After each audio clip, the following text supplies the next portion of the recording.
And welcome back. Coming to you live from NFL Films. And Jameis Winston currently is a man without a team. He led the league in passing yards with 5,109. Became the first quarterback in NFL history with 30-plus touchdowns and 30-plus interceptions in a season. And according to our friends at Pro Football Focus, Winston ranked as the 22nd highest graded QB last season.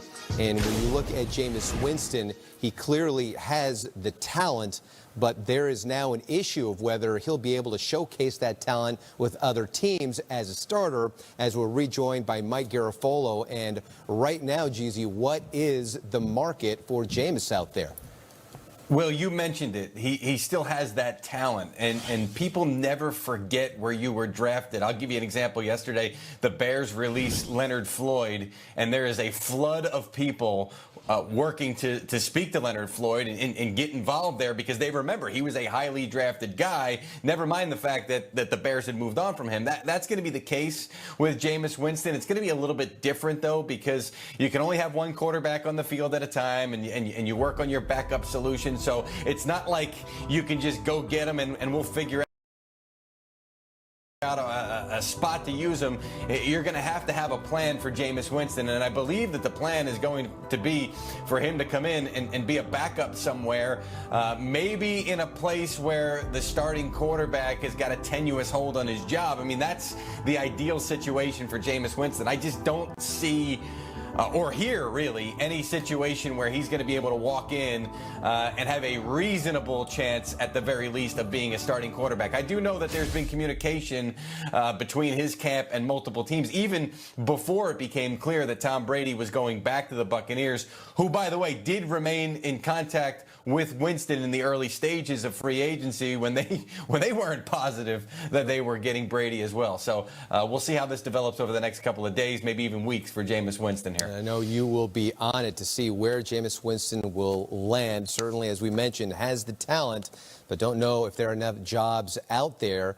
Either way, Sean, if you look at this and the talent that we mentioned that Jameis Winston has, it is there, but there's also an issue with turnovers and pick sixes, and you can argue that if Bruce Arians couldn't get the 100% best out of him, we don't know if there's another coach or system that would be able to do that.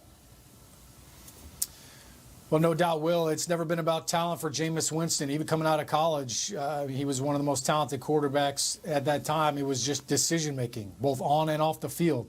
And that continues to be the plague for Jameis Winston in his career. When you look at the interceptions, 30 interceptions this season. Look, a lot of those came in the fourth quarter, but he led the league in first-half interceptions. 16 of them came in the first half. So why is he having to throw the ball so much in the second half? He's trying to make up for those mistakes. That's really the biggest question mark for him. And I think any team out there that's talking to Jameis Winston, before they're going to commit to him, they've got to find out, can he fix this? Can he finally find a way to take care of the football? When you look at the teams that are in the playoffs every single year, one common thread, along with the fact that they can run the football, is they don't give the football up. They don't turn the football over. It's something that we've seen Philip Rivers struggle with, trying to make too much happen. And I think until Jameis really can find a way to cure that epidemic that is plaguing him throughout his career, he's going to have a hard time selling himself to teams. And, Judy, we've seen it with him where these interceptions come in bunches, and it seems as soon as one goes, then it just seems to spiral downward for him. Yeah, and look, that's something that teams are going to consider. If you have a team that is on the edge, right, that you think is capable of making a playoff push or is capable of making it to the playoffs, that's the one thing you can't afford is turnovers. And so that is a big issue. And as you said, you have to look at it and say, if Bruce Arians couldn't fix this, who's a coach who you think can fix this? The other thing to look at is just the numbers game. And this is something that we knew going into free agency, that there were going to be a lot of quarterbacks who had starting experience available. That's still the case. And as you see these jobs fill up in Indianapolis, in Carolina, now in Tampa Bay, how many more starting jobs are there available? It's the Chargers, we think. And then we know about the teams that are going to draft quarterbacks coming up in a few weeks. those guys are off the table. So there are just not that many opportunities for a starter right now. Jameis is going to have to go somewhere, sit there, and hopefully prove when they finally can get on the field that he can limit those turnovers, because if you're a team, again, that thinks you are right there to elevate yourself, you just can't afford the way Jameis Winston played last year. Listen, there's one thing I know about coaches, and I'm not just talking about head coaches in this league. They believe they can fix the talented player, and they believe that until it's proven they couldn't. So it might be over, and it is over for Jameis in Tampa. I have to believe he finds a place somewhere and his career at a crossroads in a different way from Teddy Bridgewater. Teddy Bridgewater, coming off the injury, now has a wonderful opportunity, finally deserves to start in Carolina. For Jameis, he's going to have to work his way back. We're going to learn something more about Jameis Winston in that regard. But I found this interesting, and it's a transaction we have not talked about. The Cleveland Browns signed Case Keenum. I believe the numbers were 3 for $19 million. I might have some of those numbers wrong, but I think I'm close. That is a fascinating signing where you brought in a capable player in case Baker Mayfield stumbles, can't get it together, or is injured.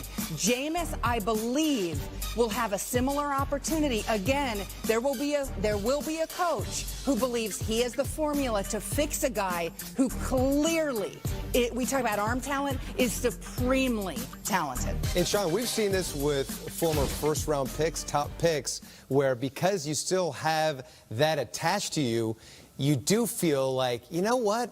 I can do it. I can fix this guy. I can tweak things for him. Yeah, Will, and Kim mentioned it. Look, coaches always feel like, man, my system will fix that, and I can help him improve in that.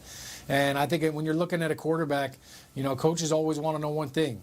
Does he want the ball in his hands at the end of the game? And can he win the game in the fourth quarter? With Jameis Winston, that's never been a question. The problem is just that he can lose the game for you in the first quarter. Good point. No, absolutely. That's a really good point, Sean. Absolutely. And then what if somebody like Bill Belichick says, you know what, why don't I take my shot at Jameis? Oh. What do you think, Judy? Wow, that would be, yes, sure. Mind-blowing. Please do that. That would be amazing. It would be interesting to see, the possibilities there. Oh, and we also have... Quarterback swap? Yeah, well, who knows? I guess that's a possibility. I cleaned Crazy it up things. for you. Yes, yes. And you're a conspiracy theorist, so anything is possible right there. You know who else is a conspiracy theorist as well? Our Kyle Brandt from Good Morning Football, my colleague, my fellow Aquarian. We haven't heard from him. He's been hunkered down, but 6 Super Bowls there for Tom Brady. Although, if you look at his numbers from last season, not too terribly impressive when you consider his 6.6 yards per attempt in 2019 were his lowest in a season since 2002. And in reality, Brady has regressed each of his last 2 seasons, as well as you look at the overall picture of where he ranked: 27th, 13th, tied for 11th, and 19th. So there's obviously a lot of excitement in Tampa Bay, so we're not going to dampen the enthusiasm of folks down there. However, it is worth asking, how much does Tom Brady have in the tank? Sean, in your opinion, how much do you think he has? Yeah, Will, this is Tom versus time, isn't it? Yeah, it really is. I know you guys all saw those great episodes. You know, really, when you look at the fact that Tom was willing to leave New England to go play somewhere else, you have to imagine that it's for more than 1 year. And I think, you know, he's a man of his word. He said he wants to play till he's 45 years old. So in his mind, it's going to be he wants to play 3 more years. So I think when you look at the fact that Byron Leftwich is a young and up-and-coming offensive coordinator. Bruce Arians, really good coordinator, really good mind, been around the game a long time. He was actually my offensive coordinator when I played for the Browns. That relationship, I think, is something that they will have a great time with. It's not going to be a one-and-done, flash-in-the-pan kind of relationship. And I think I just kind of look back to when Peyton Manning left the Colts and went to the Denver Broncos. And he was paired with a young offensive mind in Adam Gase. And they went on to set NFL records. I think Tom Brady has that ability in him. Obviously, he's done it before. Byron Leftwich, I think they're both going to grow from each other. So I think this is, we're going to be talking about Tom Brady in a Tampa Bay uniform for the next 2 to 3 years. And I really think that the Tampa Bay Buccaneers, they have been in the background in this division for so long. And I think for the next 2 or 3 years, Tampa Bay Buccaneers, they're legitimate contenders. And they're going to be on TV a lot. Kim, Yes. what do you think we can realistically expect?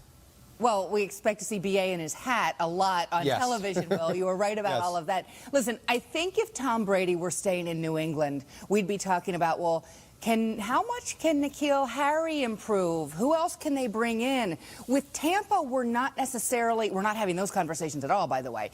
But when you look at Godwin and Evans, those are two players who, led by Evans first, then Godwin, top 15 in the league in terms of yards per catch. They are a downfield group. They are a big play group. Tom Brady has to get the ball in their hands. They can run after the catch. And those tight ends, I mentioned them earlier, O.J. Howard, Cameron Brake. I watched a game that the Giants played in Tampa, and I know it was the Giants defense, and I get that. But Cameron Brate wrecked that game for them. I mean, they are capable in other spots as well. So I think when you talk about Brady, what can we expect from him? Does he have anything left in the tank? The deal for me is the tank is pretty full when you look at what's around him. And that, to me, is vital in all of this. Absolutely.